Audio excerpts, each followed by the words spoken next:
यतिराजाय विवेकानन्दसूरये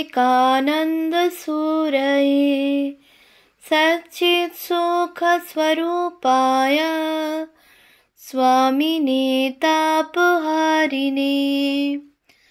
পূজনীয় স্বামী অবজোজানন্দজির লেখা স্বামীজির পদপ্রান্তে গ্রন্থ থেকে পাঠ, পৃষ্ঠা সংখ্যা 60। স্বামী শুদ্ধানন্দ 1935-এর শেষ ভাগে হিমালয় হইতে নামিবার পথে হরিদ্বারের সমীপবর্তী কনখলে অপর গুরুভ্রাতা কল্যাণানন্দের সাহচর্যেও অনেক দিন তিনি অতিবাহিত করেন। কনখল সেবাশ্রমে স্বামীজির এই শ্রেষ্ঠ সন্তানকে তখন যথোপযুক্ত মর্যাদায় আনুষ্ঠানিক সংবর্ধনাও জানানো হইয়াছিল। উল্লেখ বাহুল্য, স্বামী কল্যাণানন্দের উৎসাহ উদ্যোগী ছিল উহার মূলে। শুদ্ধানন্দজির উদ্দেশ্যে একটি মনোজ্ঞ অভিনন্দন গীতিও কল্যাণানন্দ রচনা করাইয়াছিলেন। প্রত্যক্ষদ্রষ্টা জনৈক সাধুর ম্লান স্মৃতি হইতে সেই গীতির যে কয়টি ছত্র উদ্ধার করা গিয়াছে তাহা এই: জ্ঞানীবর শুদ্ধচিত্ত কে তুমি সন্ন্যাসী, স্বামীবরে তব অপরূপ মেধা, বঙ্গ অনুবাদে করিলে সমাধা, যথা তুমি রহ জ্ঞানের প্রবাহ, বিচারশীল স্বভাবে বিরাজ। উল্লিখিত স্মৃতিপ্রসঙ্গ হইতে আরও জানা যায় যে আয়োজিত সেই সংবর্ধনা সভায় সাধু ব্রহ্মচারী ও অনুরাগীবৃন্দের পক্ষ হইতে যে সুন্দর সুলিখিত মানপত্রখানি পঠিত হইয়াছিল, উহাও স্বামী কল্যাণানন্দের ভাবে ও ভাষাতে গ্রথিত হইয়াছিল। উক্ত সভায় ভাষণ দানকালে কল্যাণানন্দ আবেগভরে স্বয়ং বলিয়াছিলেন, ইনি স্বামী শুদ্ধানন্দ আমাদের সবার মাথার মণি। বাস্তবিকই বিবেকানন্দ সূত্রে গাঁথা মণিমালার মাঝে শুদ্ধানন্দ ছিলেন একটি অত্যুজ্জ্বল মণি। 1936 খ্রিস্টাব্দের 24শে ফেব্রুয়ারি বেলুড় মঠে বিশ্বব্যাপী শ্রীরামকৃষ্ণ শতবার্ষিকী উৎসবের উদ্বোধন হইল। ওই দিন অপরাহ্নে মঠ প্রাঙ্গণে এক ধর্মসভার অধিবেশন হয়। ভগবান শ্রীরামকৃষ্ণের জীবন ও বাণী সম্পর্কে অনেক মনীষী ব্যক্তি আলোচনা করেন। স্বামী শুদ্ধানন্দজি ওই সভায় সভাপতির আসন অলঙ্কৃত করিয়াছিলেন। সংঘ পরিচালনার সর্বপ্রকার প্রত্যক্ষ দায়িত্ব হইতে মুক্ত থাকিয়াও শুদ্ধানন্দজির শারীরিক উন্নতি আশানুরূপ হইতেছিল না। 1937-এর প্রথম দিকে মৃদু পক্ষাঘাতেও আক্রান্ত হইলেন। যাহা হোক, চিকিৎসা পথ্যাদির ফলে অচিরেই সুস্থ হইয়াছিলেন। শরীর যেমনই থাকুক, তিনি সদানন্দেই থাকিতেন। সর্বোপরি তাঁহার সন্ন্যাসীসুলভ সহজ নিঃসংকোচিত্ততা সাধু ব্রহ্মচারী সকলকে মুগ্ধ করিত। জনৈক অপরিচিত ব্যক্তি সহসা একদিন প্রশ্ন করিয়া বসিল, আচ্ছা মশাই, আপনি সব ছেড়ে গেরুয়া পরলেন কেন? সাদাসিধা উত্তর হইল, সকলকেই তো এই জগৎ ছেড়ে যেতে হবে। গৃহে থাকলে ওপারের ডাক শুনে যেতে বড় কষ্ট হয়, তাই সব ছেড়ে গেরুয়া পরে এখন থেকেই প্রস্তুত হয়ে বসে আছি যাওয়ার জন্য। গুরুগত প্রাণতাই ছিল সমগ্র শুদ্ধানন্দ চরিত্রের মূল উপাদান। স্পষ্টই তিনি বলিতেন, সামান্য ইংরেজি পড়ে আমরা সব বিষয়ে সন্দেহ করতে বিশেষ শিখেছিলাম, কিন্তু স্বামীজির বাক্যে আমার কখনোই অবিশ্বাস হয়নি। কারণ তার কথা শ্রবণ মাত্রই ধ্রুব সত্য বলে দৃঢ় ধারণা হতো। আশ্চর্য গুরুর আশ্চর্য শিষ্য, অত্যাশ্চর্য শ্রদ্ধা বলেই যে তিনি দুর্বিজ্ঞেও শ্রীরামকৃষ্ণ তত্ত্বকে অনায়াসে অবধারণ করিতে পারিয়াছিলেন, ইহারও অজস্র ইঙ্গিত আমরা তাহার পরবর্তীকালের নানা উক্তির মধ্যে পাই। স্বামীজীর অস্ফুট স্মৃতিতে শুদ্ধানন্দ লিখিয়াছেন, তাহার বাক্যে পরমহংসদেব সম্বন্ধে এক নূতন আলোক পাইলাম। যে রাম, যে কৃষ্ণ, সেই ইদানিং রামকৃষ্ণ, এই কথা তিনি স্বয়ং বলিয়াছেন। এখন এই বুঝিবার চেষ্টা করিতেছি। স্বামীজীর অপার দয়া। তিনি বলিয়াছেন, এই অদ্ভুত রামকৃষ্ণ চরিত্র তোমার ক্ষুদ্র বিদ্যাবুদ্ধি দিয়ে যত দূর সাধ্য আলোচনা করো, অধ্যয়ন করো, আমি তাহার লক্ষাংশের একাংশও এখনো বুঝতে পারিনি। ও যত বুঝবার চেষ্টা করবে ততই সুখ পাবে, ততই মজবে। প্রসঙ্গক্রমে উল্লেখ্য যে প্রতিদিন স্নানান্তে কিছুক্ষণ বসিয়া শ্রী শ্রী রামকৃষ্ণ কথামৃত পাঠ করা শুদ্ধানন্দের আজীবন অভ্যাস ছিল। এই সূত্রে এখানে মনে পড়ে পাটনা হইতে আগত জনৈক জিজ্ঞাসু যুবককে পরবর্তীকালে একদিন তিনি বলিয়াছিলেন, দেখো, কথামৃত খুব পড়বে, ঠাকুরের নিজ মুখের সব কথা, খুব জাগ্রত গ্রন্থ। একটি ঘটনা শোনো। পূর্ণর মনে খুব অশান্তি। একদিন ঠিক করেছেন যে সেই দিনই তিনি সুইসাইড করবেন। স্নান টান সেরে রেডি হয়ে এসেছেন। ভাবছেন একটু কথামৃত পড়ে যে পৃষ্ঠাটি প্রথম পড়বেন তাতে ঠাকুরের যা কথা আছে সেটি নিয়ে ধরাধাম ত্যাগ করবেন। কথামৃত খুলেই পড়ছেন সেই পৃষ্ঠাটি যেখানে আছে ঠাকুর পূর্ণর জন্য চিন্তা করিতেছেন। ব্যাস, অমনি সব চেঞ্জ হয়ে গেল। তার মনে হলো ঠাকুরই তো ভাবছেন আমার জন্য।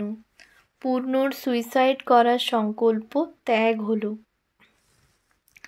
গুরুবাক্যে অবিচল বিশ্বাস এবং তাহার আদর্শে পরিপূর্ণ আত্মসমর্পণই শুদ্ধানন্দের জীবনে এক অনুপম সৌন্দর্য আনিয়া দিয়াছে। শোনা যায়, তাহার পূর্বাশ্রমের ঘনিষ্ঠ পরিচিত কোনো গোঁড়া ব্রাহ্মণ বংশীয় ব্যক্তি মঠে আসিয়া একবার তাহাকে ক্ষোভের সহিত বলিয়াছিলেন, হ্যাঁ হে সুধীর, উঁচু ব্রাহ্মণের ঘরে জন্মেও তুমি কিনা শেষে এক কায়েতকে গুরু করলে।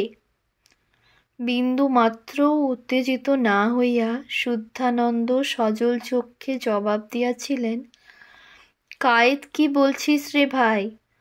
আমি শুধু এই কথাই ভাবছি যে হায়, তিনি চাঁড়ালের ঘরে কেন এলেন না। বলিতে বলিতে তাহার কণ্ঠ রুদ্ধ হইয়া গিয়াছিল। দুই গণ্ড বহিয়া অশ্রুবিন্দু গড়াইয়া আসিয়াছিল। ধন্য গুরুভক্তি! ব্রহ্মবিদ বরিষ্ঠ যুগাচার্য বিবেকানন্দের উপযুক্ত শিষ্য শুদ্ধানন্দ। একদা স্বামীজির নিজ মুখেই তিনি শুনিয়াছিলেন, গুরু কাকে বলা যায়? যিনি তোমার অন্তরের পুঞ্জীকৃত সংস্কার রাশি দেখতে পান এবং তারা ভূতকালে তোমাকে কিভাবে নিয়মিত করেছে এবং ভবিষ্যতে কোন দিকে চালাবে, অর্থাৎ তোমার ভূত ভবিষ্যৎ বলে দিতে পারেন, তিনিই তোমার গুরু। প্রসঙ্গত এখানে আমরা এমন একটি ইতিবৃত্ত স্মরণ করিতেছি যাহাতে শুদ্ধানন্দের বিচার বুদ্ধিতে শারদানন্দজি কত অগাধ ভরসা রাখিতেন সেই পরিচয় যেমন আরও একবার মিলিবে, তেমনি সেই সঙ্গে শুদ্ধানন্দের অন্তর্রাজ্যেরও এক অলক্ষিত দিক উজ্জ্বল হইয়া ফুটিয়া উঠিবে। আমরা তাহার অপরিমেয় মাতৃভক্তির দিকটিকেই ইঙ্গিত করিতেছি এখানে।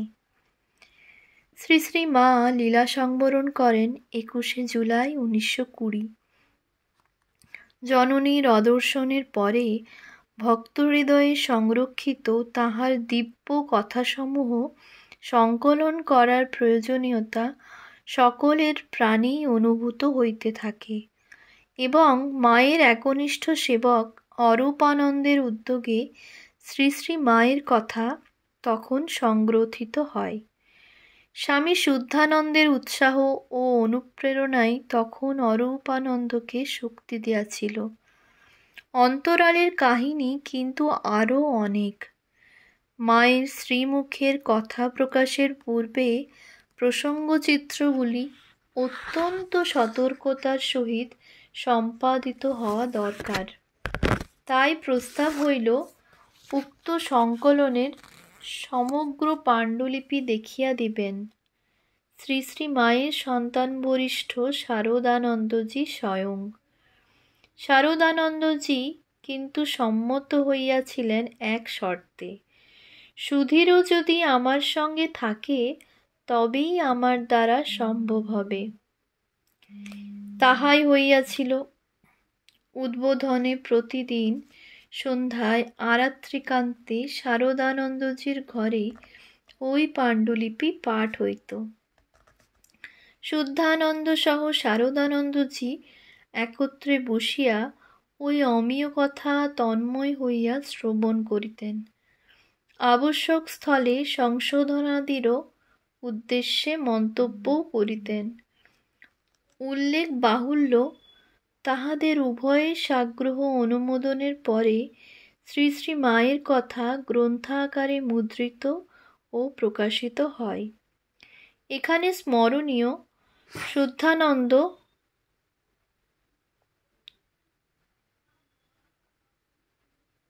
ওই সময়ে একদিন মন্তব্য করিয়াছিলেন, স্বামীজি বলেছেন ঠাকুরের এক একটি কথা অবলম্বন করে ঝুড়ি ঝুড়ি দর্শন গ্রন্থ লেখা যেতে পারে। আমি দেখছি মায়ের এক একটা কথা নিয়ে হাজার হাজার পুস্তক তৈরি হতে পারে। জ্ঞানী মাতৃভক্তের মুখে এই উক্তি গভীর তাৎপর্যদ্যোতক। এই সূত্রে এখানে উল্লেখ্য, স্বামীজি একদিন শিষ্য শুদ্ধানন্দকে লইয়া জননী সকাশে গিয়াছেন। স্বয়ং মাতৃচরণে আভূমি প্রণাম নিবেদন করিয়া শিষ্যকেও প্রণাম করিতে আদেশ করেন। শুদ্ধানন্দ প্রণাম করিয়া উঠিয়া দাঁড়াইতেই স্বামীজি ভর্ৎসনা করিয়াছিলেন, ও কি, মাকে কি করে প্রণাম করতে হয় এখনো জানলি না? এই দেখ কেমন করে করতে হয়। এই বলিয়া স্বামীজি ভূমিতে অবলুণ্ঠিত হইয়া পুনরায় শ্রী শ্রী মায়ের চরণকমলে সাষ্টাঙ্গ দণ্ডবৎ হইলেন। শুদ্ধানন্দও তৎক্ষণাৎ শ্রী গুরুকে অনুসরণ করিয়া মাতৃচরণে পতিত হইলেন। সেদিন স্বামীজি নিজ প্রিয় শিষ্যের জ্ঞানলাভের জন্য করজোড়ে জ্ঞানদায়িনী শ্রী শ্রী মায়ের কাছে আশীর্বাদ ভিক্ষা করিয়াছিলেন। আত্মজ্ঞ শুদ্ধানন্দের জীবন ইতিহাসে ইহাও একটি অনন্য সাধারণ ঘটনা।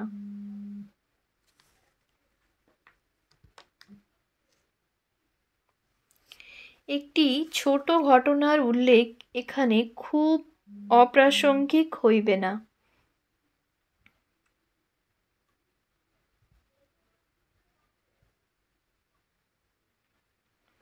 আশা করি আপাত দৃষ্টে কিছু কৌতুকাবহ মনে হইলেও শুদ্ধানন্দের তত্ত্বদৃষ্টিতে শ্রী শ্রী মা কিরূপ ধরা দিয়াছিলেন তাহার একটু আভাস এই ঘটনায় মিলিবে।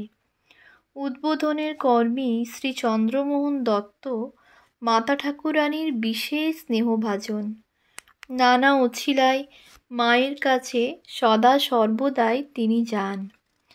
মায়ের দ্বার তাহার এই স্নেহগর্বিত সন্তানটির জন্য অবারিতই থাকিত। শুদ্ধানন্দ একদিন চন্দ্রবাবুকে হাসিতে হাসিতে বলিলেন, চন্দ্র, তুমি মার কাছে সর্বদা গিয়ে প্রসাদ খাও। আমি একটি কথা বলি, তুমি মাকে বলতে পারবে? চন্দ্রবাবু সগৌরবে জবাব দিলেন, কেন বলতে পারবো না? শুদ্ধানন্দ গম্ভীরভাবে বলিলেন, তুমি মাকে বলতে পারবে, মা, আমি মুক্তি চাই? চন্দ্রবাবুর আর ধৈর্য সহিল না, বলিলেন, দাঁড়ান, আমি এক্ষুনি বলে আসছি। ঘটনার পরবর্তী অংশের বর্ণনা এখানে আর না করিলেও চলিবে। যাহা হোক, চন্দ্রবাবু কিন্তু শেষ পর্যন্ত মায়ের কাছে প্রসাদই চাহিয়াছিলেন। উহা লইয়া সানন্দে ফিরিয়া আসিয়াছিলেন। অনেক চেষ্টাতেও মুক্তি চাহিতে পারেন নাই, ভুলিয়া গিয়াছিলেন। শুদ্ধানন্দজির হৃদয়মথিত করা ভাবে ও ভাষায় আঁকা অনবদ্য একখানি মাতৃ আলিখ্য আমরা তাহার জীবন সন্ধ্যায় লেখা একটি চিঠির মধ্যে পাইয়া থাকি। চিঠিটির তারিখ 17 জানুয়ারি 1938, মহাপ্রয়াণের মাত্র কয়েক মাস পূর্বে। মায়ের জীবনচরিত দেশে বিদেশে অনেকে রচনা করিয়াছেন। নানা দৃষ্টিকোণ হইতে মায়ের কত মূর্তি আজ আমাদের অবলোকনের সুযোগ হইয়াছে, কিন্তু শুদ্ধানন্দজির পত্রপটে অঙ্কিত মায়ের ওই সরল ছবিখানির তুলনা মেলে না। অনেক কারণেই উহা অদ্বিতীয়। চিঠিতে তাহার স্বতঃস্ফূর্ত মাতৃ প্রশস্তি। শ্রী শ্রী মা মাই বটে, সাক্ষাৎ জগৎজননী। অমন সহনশীলতা, মহত্ব ও আধ্যাত্মিক শক্তিমত্তা তাঁতেই সম্ভব। বাহিরে সাধারণ স্ত্রীলোকের মতো গৃহকর্মে, কুটুম্ব ও আশ্রিতজনের সেবায় ব্যাপৃতা থাকিতেন। তাহার করুণা ও স্নেহলাভে পাত্রাপাত্রের বিচার ছিল না। মনুষ্য জীবজন্তু পর্যন্ত কেহই তাহার স্নেহ ও করুণা লাভে বঞ্চিত হইত না। তিনি অতিশয় লজ্জাশীলা ছিলেন। মাথায় সর্বদা দীর্ঘ ঘোমটা থাকিত। পবিত্রতার বিগ্রহরূপিণী মাকে ভারতীয় নারীর আদর্শ দেখাইবার জন্য শ্রী শ্রী ঠাকুর এবার সঙ্গে করিয়া আনিয়াছিলেন। তাহার সম্বন্ধে কত আর বলিব। এক কথায় তিনি মা, সকলের মা, সত্যকার মা ছিলেন। শ্রী রামকৃষ্ণেরই ভাববিগ্রহ জননী সারদা দেবী শুদ্ধানন্দজির বোধদৃষ্টিতে কোথায় অবস্থিত ছিলেন তাহার অজস্র চিন্তায় ও বাক্যে প্রকাশ পাইয়াছে। জনৈক জিজ্ঞাসু মন স্থির হইতেছে না বলিয়া তাহার কাছে আক্ষেপ করিয়া নিজের নানা দুর্বলতার কথা একদা জানাইয়াছিলেন। অস্থির মনকে শান্ত করিবার এক আশ্চর্য সহজ ঔষধ শুদ্ধানন্দজি সেই জিজ্ঞাসুকে প্রেরণ করিয়াছিলেন। অতি সরল কথায় তিনি চিঠিতে জবাব দিয়াছিলেন, জপের সঙ্গে সঙ্গে ঠাকুর ও মা ঠাকুরানীর মূর্তি চিন্তা করিও, তাহা হইলে সহজে মন স্থির হইবে। আত্মজ্ঞ পুরুষের সহজ উপলব্ধি উচ্চারিত সহজ উপদেশ এইরূপই হইয়া থাকে। ওম শান্তি শান্তি শান্তি। হরি ওম তৎসৎ। শ্রীরামকৃষ্ণার্পণমস্তু।